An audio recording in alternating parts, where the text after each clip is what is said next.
a acclamé la lutte menée par nos frères de l'AFDEL. Laurent Désiré Kabila, partout où il arrivait, on l'accueillait en libérateur. Libérateur, ça veut dire quoi, justement? C'est qu'il est venu lever l'obstacle qui empêchait ce peuple d'être réellement souverain et libre.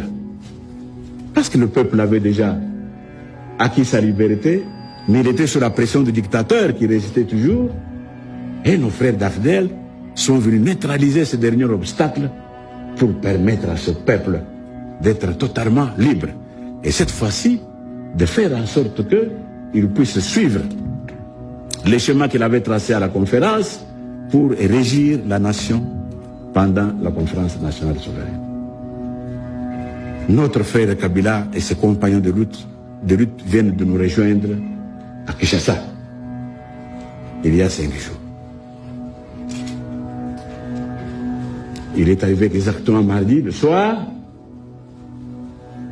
Mercredi, je me suis senti le devoir d'un bon bantou, d'assurer l'hospitalité bantou à mon frère. Je me suis mis dans l'obligation de rechercher ses coordonnées pour que j'aille lui dire bonjour et le saluer et le féliciter de vive voix pour tout ce qu'il a fait. Mais quelle n'a pas été ma surprise de me rendre compte que mon frère, en fait, était un otage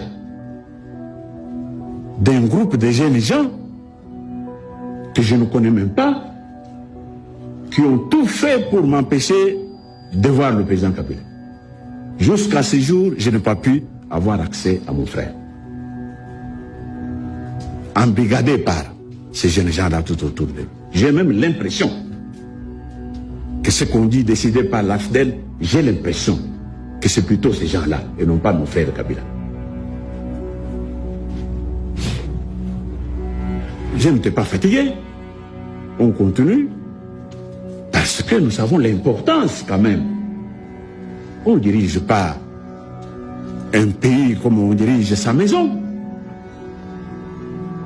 J'ai cru que mon frère est animé du même souci que moi, qu'une fois que nous nous serons rencontrés, nous allions mettre beaucoup de choses au point.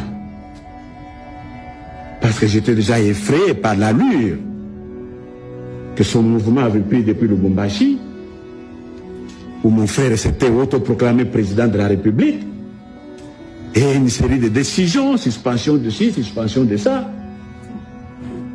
Alors, on a vu bien sûr regarder, maîtriser nos nerfs pour dire, bon, comme il va finir par Kinshasa, nous allons quand même un peu nous voir pour mettre les choses au point.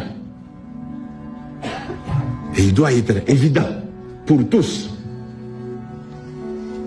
que ce peuple qui a consenti tous les sacrifices qu'il vient de vous dire n'est pas prêt, mais pas du tout prêt à subir encore les jougs d'une dictature quelconque d'où qu'elle vienne.